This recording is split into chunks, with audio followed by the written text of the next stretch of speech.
Now, Storm Watch 12 weather with meteorologist Josh Culbreth. Welcome back to News Watch 12 midday, and right now we're taking a look at some pretty consistent temperatures across the board. 40s and 50s, not feeling half bad out there. And a little bit later today, it's going to feel pretty mild for this time of the year, about 4 to 5 degrees above average. So we're going to end up being in the 50s for the east side, 50s and 60s for our west side valleys, and right at 60 degrees there along the coast in Brookings. And skies will range from mostly sunny to partly cloudy. Winds will start to shift out of the west, gusting upwards of 30 miles per hour for the east side and for the Cascades. And overnight, we are going to up the ante because the winds will start gusting upwards of 40 to 50 miles per hour. Showers will start to spread in from the northwest down towards the southeast, and that will be the beginning of the storm system that'll bring us some big time impacts into Tuesday, Wednesday, and Thursday. So we'll put this all into motion with Stormcast, and by the time we get to breakfast time on Tuesday morning, you can see more widespread showers, rain and snow showers, mainly along and to the west of the Cascades. But this becomes much more widespread into lunchtime, then into dinner time as well. And snow levels are really going to fall during this specific time frame. And then after that, snow levels falling even further, potentially all the way down to the coast. So we will continue to have more low elevation snow well into Wednesday morning. Here's some of these projected rainfall totals through Tuesday night. So this runs from Tuesday morning through Tuesday night, and we could have upwards of 1 inch to 1.5 inches of rain up in the mountains, upwards of 1 inch for the coast. Definitely some less impressive totals though for our west side valleys and for the east side. So these are just some of the rainfall totals we're expecting through Tuesday night, but keep in mind that we're going to have more wet weather for Wednesday and for Thursday as well. So this is not a complete picture.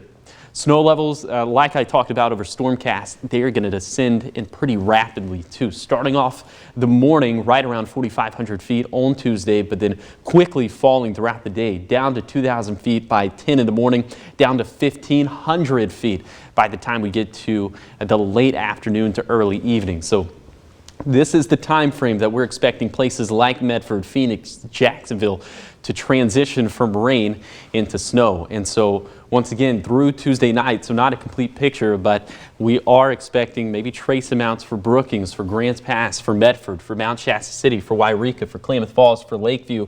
The biggest totals are going to be on our west side passes, anywhere between 3 to 6 inches there. 6 to 8 inches we're expecting for Siskiyou Summit, and that kind of leads into the next area that we're really going to be concerned about, and that's going to be the Cascades. Anywhere between 8 to 18 inches we're expecting there, so travel is going to look very difficult as we head into Tuesday and into Wednesday. So because of that, lots of winter storm warnings in place for Tuesday and Wednesday and elevations above 1,500 feet. And then we have these winter weather advisories in place for the same time frame and elevations above 500 feet. And then on top of all that, we're going to have to deal with the winds as well. So we have this wind advisory in place for Klamath and Lake counties from 1 in the morning to 4 p.m. on Tuesday, as some of those winds could gust upwards of 60 to 70 miles per hour. So lots of high impacts from winter weather Tuesday, Wednesday, and Thursday. And then we'll even have some slick conditions on the roadways heading into Friday as well. So this is a multi-day ordeal that we're all about to go through. Here's your 7-day forecast for the coast. Rain and storms looking likely on Tuesday, and then it's likely going to transition to snow for Wednesday, and more snow showers likely into Thursday. For Siskiyou County, we will have some moderate impacts from snow and winds, but I think the biggest impacts from the winds are going to be over on the east side. That's where we have that wind advisory in place. So if you have any loose outdoor objects that you're responsible for, such as patio furniture, now would be an excellent time to bring those inside, tie them down at the very least. Then up in the Cascades, big time impacts from snow. Travel is going to look very dangerous tomorrow into Wednesday, especially on those Cascade passes. And then for the Rogue Valley, we're expecting that transition from rain to snow sometime during the day tomorrow. Snow showers looking likely into Wednesday. Then it looks like we wrap things up into Thursday and Friday. Okay, so kind of two-part question here. A, for tomorrow, what's our biggest concern? Is it going to be the winds, precipitation? What's our main focus for tomorrow? And then what area are we going to see this hit first and the most significantly?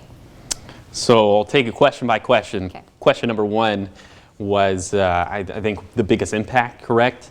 That would be the snow, for sure. Some of those snowfall rates getting upwards of 1 inch or 2 per hour up in the Cascades. So that means that we could see some fierce travel up there. Likely we're going to see some chain requirements at the very least for Diamond Lake Junction, for Willamette Pass, maybe for Siskiyou Summit as well.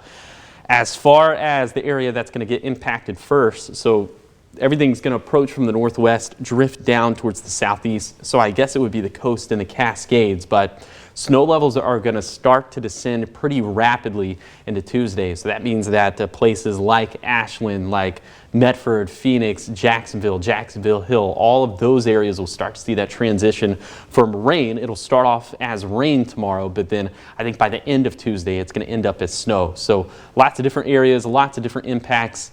I don't know, maybe it'd be a good time to download that Storm Watch 12 weather app to track it all. Yeah, absolutely. A bigger storm than we saw last week. Definitely.